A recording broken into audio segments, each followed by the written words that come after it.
housebound service delivers books to people who are unable to get to the library service themselves, either because they're elderly and infirm or they have a physical disability.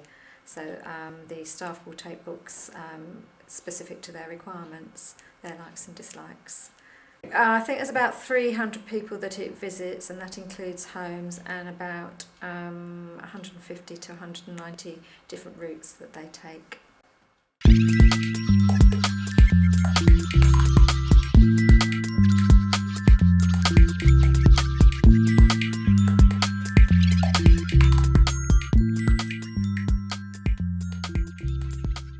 Basically the idea is that obviously because they find it hard to choose their own items, obviously either being blind or visually impaired, we will select them for them, we'll get them in, we'll order them in from different libraries, and what we'll do once a month is we'll read them.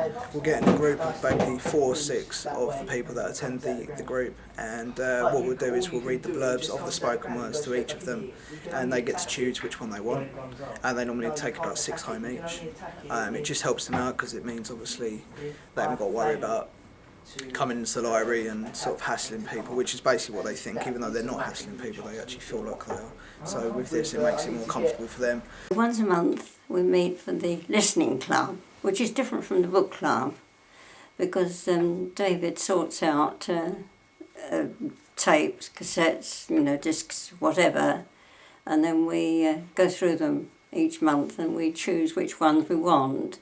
Anybody who obviously can't read normal print will get large print. It just allows them to keep on reading once their eyesight starts to go. And obviously once their eyesight they feel has gone completely, or they don't feel comfortable reading books anymore, then spoken word CDs and cassettes, and also there's new items that are called playaways, which are basically they're the MP3 players, and they're very light, they're easy for people to control, and obviously they just get provided for anybody who finds it difficult to read a book. I couldn't read, you see. I read Braille, but not, and of course I don't read that for very long at a time, but mostly I do listen to either discs or cassettes.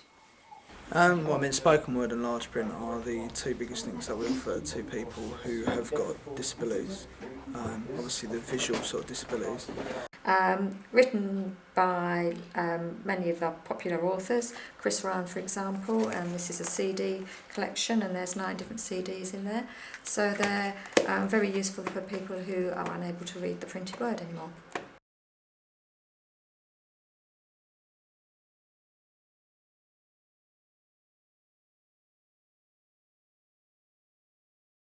We buy practically all the published large print books in hardback and soft cover, and they are by all the well-known authors. They are what they say on the tin, they are books in large print, and so they are suitable for people who have slight visual impairment.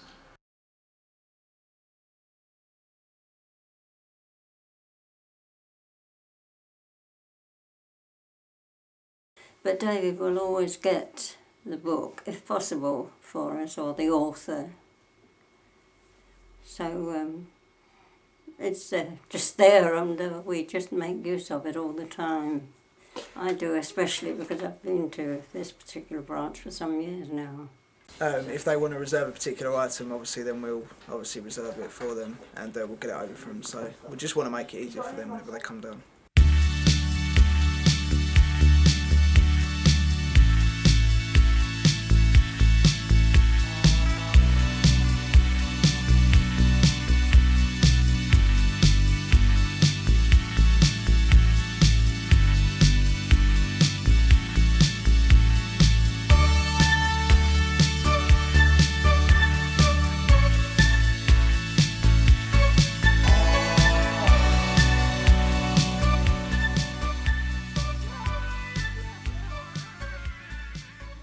We have collections of books called quick reads, which are either for people who have a low level reading ability or for people who have just never really got into the habit of reading, or who might just be very busy and not able to read a particularly thick book. The quick reads collection have authors who are well known to the reading public. Kate Moss, for example, Minette Walters, and even autobiographical books by people like Colin Jackson. As you can see, they're quite slim, so hopefully they won't put people off who perhaps don't have time to read, or, as I said before, have low-level reading abilities. The quick reads collections are at the front of every library, so that people who might be a little bit intimidated by coming into the library, hopefully they will find exactly what they want as soon as they come into the library and feel quite at home and able to select from those collections, so they don't have to go rooting around trying to find something, or maybe ask somebody and have some embarrassment about their inability to read, perhaps.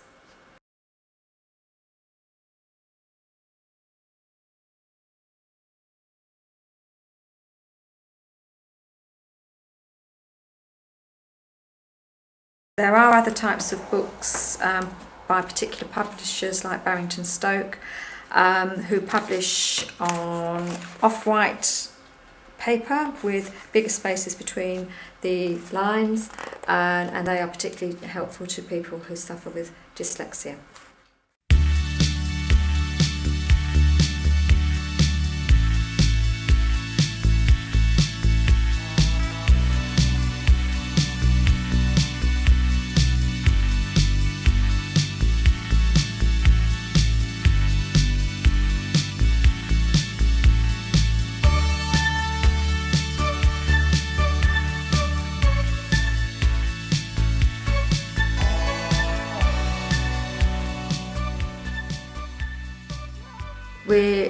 With all the libraries being refurbished, we have made sure that they are DDA compliant.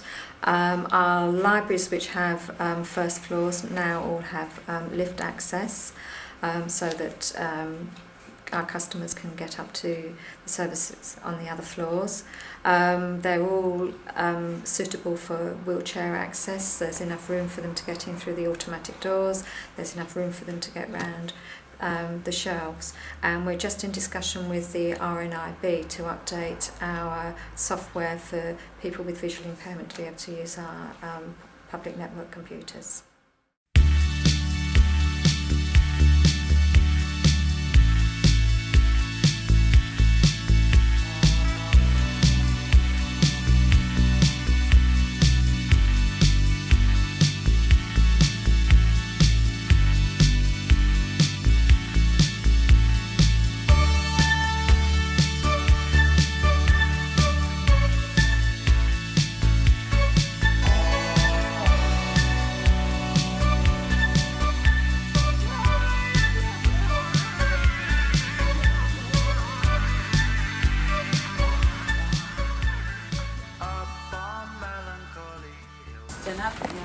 Did you have a car? Oh, Ben's very interested in cars. So, did you have a car when you were a youngster? What, in the family? In the family, no, yeah.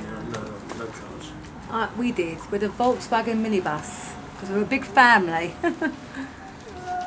But no seatbelts though. Oh. No seatbelts. No, we used to sit bobbing along in this minibus. Yeah. So no. Or electric. It's like wine. Yeah. Wine. Wine. Yeah, you had to wind the window down. Indicators that flicked out, didn't they? Yeah. Right, yeah. Push your name down, we call it. And a splash on your head.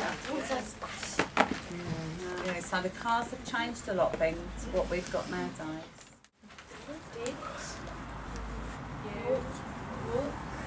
Walk to school. Or get a bus. Or get a bus. I walked to school. I didn't live too far away. It took about 20 minutes. Right, so Sean, Bob walked. I walked. I used to go knock for my friend on the way, and we used to go, a pair of us together. I went to the Sacred Heart. I used to get a bus to the Sacred Heart because I still lived in Hornchurch, and our Sacred Heart's in Upminster on the hill, a big school.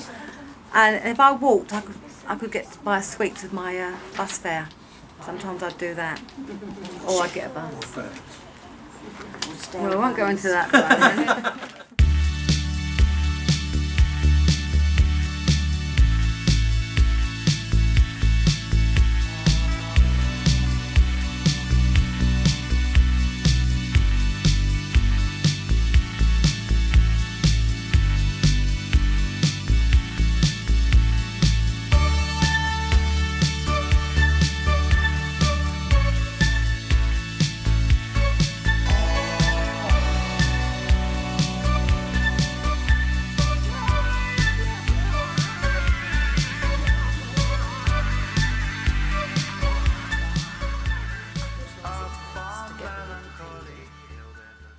programme's aim is to be a pathway for people with learning disabilities and difficulties to get paid employment, whether that be part-time or full-time, and to become part of their community.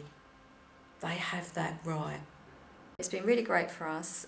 In the past we've tried to have other sort of schemes where we would help people who've got slight learning difficulties, but the beauty of Rose is that they come with a job coach to support them in their employment.